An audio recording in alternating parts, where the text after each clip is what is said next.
Hello दोस्तों, कैसे हैं आप लोग। उम्मीद करता हूँ कि अच्छे होंगे। तो आज का जो हमारा वीडियो का टॉपिक है वो है ब्रांड नेम।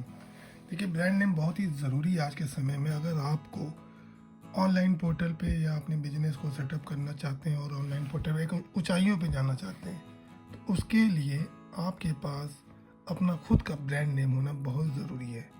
क्योंकि जेनरिक ब्रांड से आप कुछ समय तक तो सर्वाइव कर सकते हो, लेकिन जेनरिक नाम से आप ज़्यादा समय लंबे समय तक मार्केट में टिक नहीं सकते हो। क्योंकि आजकल का जो ज़माना है वो ब्रांड का है। ब्रांड नेम एक बहुत बड़ा रोल प्ले करता है आपको बिजनेस की ऊंचाइयों पे ले जाने में। तो शॉर्टकट में आपको बताना चाहता हूँ कि जैसे कि आपने ऑनलाइन के लिए रजिस्ट्रेशन करा लिया है जीएसटी का। आपने कोई एक नाम सोच लिया, सपोज जैसे कि आपने कपड़ों का काम डालने का सोचा है कि नहीं, हम लेडीज सूट का काम डालेंगे, ऑनलाइन बिजनेस करेंगे। आपने जेनरिक नाम से अपना दुकान चालू कर दी। फिर आपने सोचा नहीं, चलो अब हम जीएसटी नंबर लेते हैं और हम जो है मीशो, फ्लिपकार्ट, अमेज़ॉन जैसी मार्केट प्लेस में अपने ब्रांड के नाम से बेचते हैं। तो होता क्या है कि आप लोग गलती क्या करते हो कि पहले आप जीएसटी रजिस्ट्रेशन करा लेते हो। आप फैमिली में बैठते हो कि चलो कोई नाम सोचते हैं एक अच्छा सा। तो अक्सर लोग क्या करते हैं कि अपने बच्चों के नाम को लेके एक अपनी कंपनी खोल लेते हैं। सपोज़ किसी के बच्चे का नाम है मतलब गोल्डी, तो उसने जो है चलो गोल्डी कलेक्शन कर ले। या किसी के बच्चे का नाम है निशा, तो बोले निशा कलेक्शन कर ले। या किसी बच्चे का नाम है आयजा, तो नाम लिखते आयजाज कलेक्शन कर ले। तो आपने जीएसटी तो ले लिया, लेकिन जीएसटी लेने से पहले आप ये तो सर्च करो। जीएसटी तो आपको मिल जाएगा, किसी भी नाम से मिल जाएगा, क्योंकि एक ही नाम से 50 लोग जीएसटी ले सकते हैं।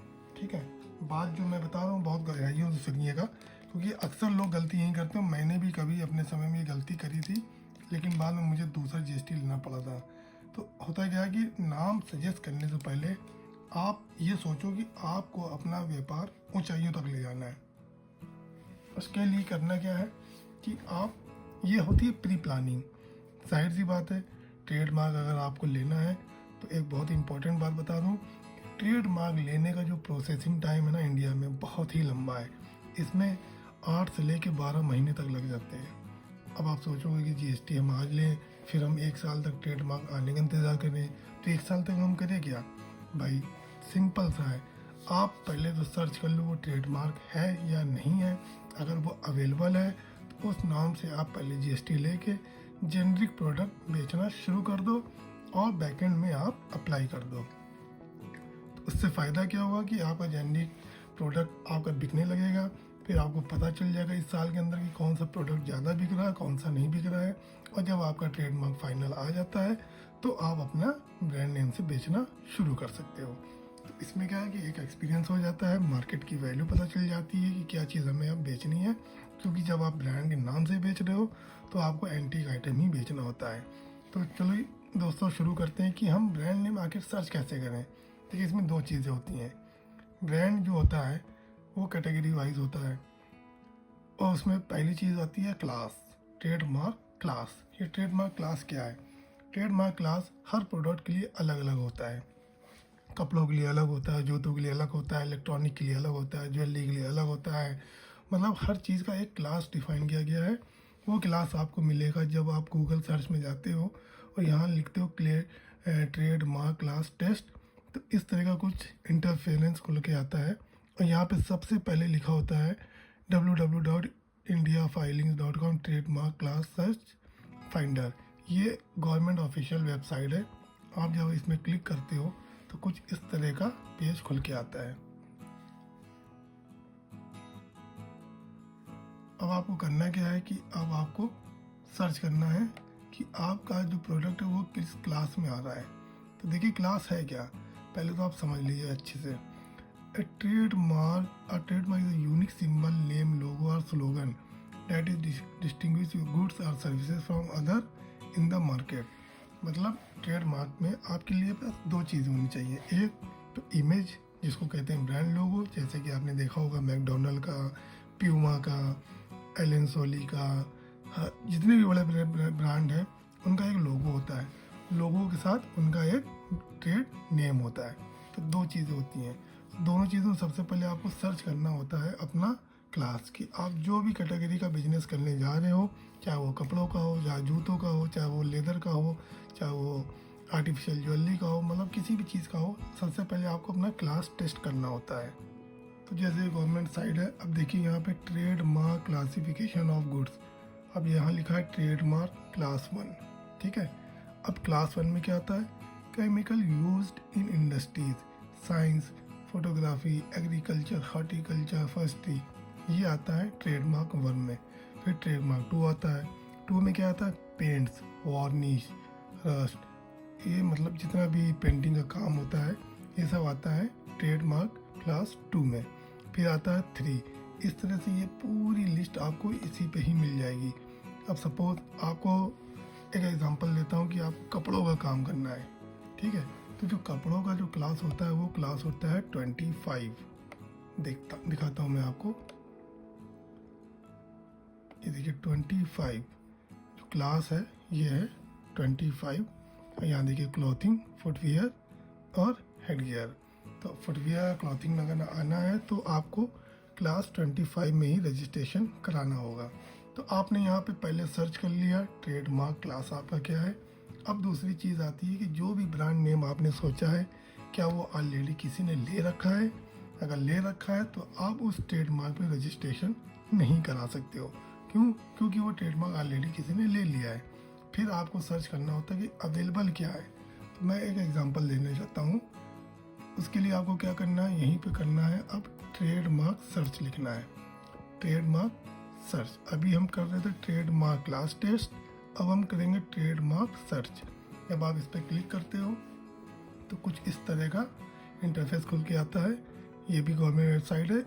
जब आप इस पर क्लिक करते हो तो इस तरह का पेज खुल के आता है। अब देखिए सपोज मैं एक एग्जांपल दिखाता हूँ। प्यूमा एक ब्रांड है और कपड़ों का ब्रांड है और क्लास 25 में ही आता है। अब यहाँ पे हम कैप्चा डाल देते हैं। कैप्चा है 65, पहले कैप्चा नहीं आता था लेकिन अब ये कैप्चा आने लगा है 65710। अब यहाँ से जब हम सर्च करेंगे तो ये देखिए प्यूमा ऑलरेडी एक ब्रांड है। उस ब्रांड का पूरा डिटेल यहाँ पे आ चुका है। प्यूमा है और ये एप्लीकेशन नंबर 323054 के नाम से रजिस्टर्ड है। स्टेटस क्या है, रजिस्टर्ड। अगर ये कंपनी बंद हो चुकी है तो यहाँ पे बैन लिख के आ जाता है, लेकिन अभी ये ऑनगोइंग कंपनी है। शो डिटेल में अगर आप जाएंगे तो पूरा डिटेल उनका लिख के आ जाएगा, कब इन्होंने ये नंबर लिया है, वैलिड है इनका एड्रेस, सब कुछ इसमें आपका डिटेल में लिख कर आ जाएगा। अब आप सोचोगे हम ऐसे कैसे सर्च करें कि हमारा ट्रेडमार्क जो हम ले रहे हैं वो अवेलेबल है कि नहीं। सिंपल है, इसी में ही आपको अपना जो भी नाम आपने सोचा है वो आप इसमें सर्च करिए। जैसे कि अब हम सर्च करते हैं कि मेरे दिमाग में है कि चलो हम अपनी जो क्लॉथिंग का बिजनेस है वो हम जो है, सॉरी कुछ और खुल के आ गया, ट्रेडमार्क सर्च पे जाना था हमें क्लॉथिंग का जो काम डालना है वो हम डालते हैं मीना के नाम से, मीना, ठीक है। अब ये 25 में आएगा कपड़ों का। कैप्चा डालते हैं 892122 और इसको सर्च करते हैं। अगर ये नाम किसी ने लिया देखिए ऑलरेडी मीना फोरम, मीना बाज़ार, मीना फुटवियर, ऑलरेडी ये नाम किसी ने ले रखा। लेकिन हाँ, तो ये जब किसी ने ले रखा तो आप इसको नहीं ले सकते हो। आपको कुछ और डिटेल या कुछ और नाम सोचना होगा। अब हम नया नाम सोचते हैं कुछ। सपोज अब हम सर्च करने जा रहे हैं, एक क्लास सर्च आ जाता है बार बार, ट्रेडमार्क सर्च। इसमें रिटर्न का ऑप्शन नहीं होता। अगर हम बैक जाते हैं तो वेबसाइट क्रैश हो जाती है क्योंकि गवर्नमेंट साइड है ना। आप कोई और नया नाम सोचे, ओसाका। अब इसमें भी चेक करते हैं हम 25 डाल के। कैप्चा समझ में नहीं आ रहा है, रिफ्रेश कर लेते हैं हम। अभी भी समझ में आ रहा है 4 है कि 7 है। फिर से रिफ्रेश करते हैं 132960 132960 सर्च करते हैं।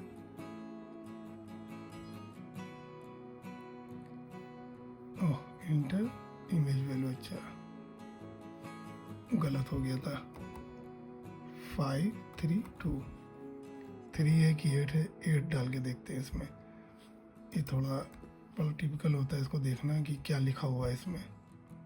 देखिए ओसाका भी ऑलरेडी किसी ने ले रखा है। तो इस तरह से आपको 5-6 नाम सोचने हैं, और सोचने के बाद लेकिन एक इसमें स्टेटस दिखा रहा है। देखिए ओसाका सर्विस लेवल प्रोप्राइटर आर कार्या ने एप्लीकेशन नंबर इसमें लिया था और स्टेटस ये रिमूव्ड हो चुका है। अब इसका मतलब ये अब अवेलेबल है, अब ये अवेलेबल है, और क्योंकि ये रिमूव का स्टेटस दिखा रहा था अब आप इसको ले सकते हो।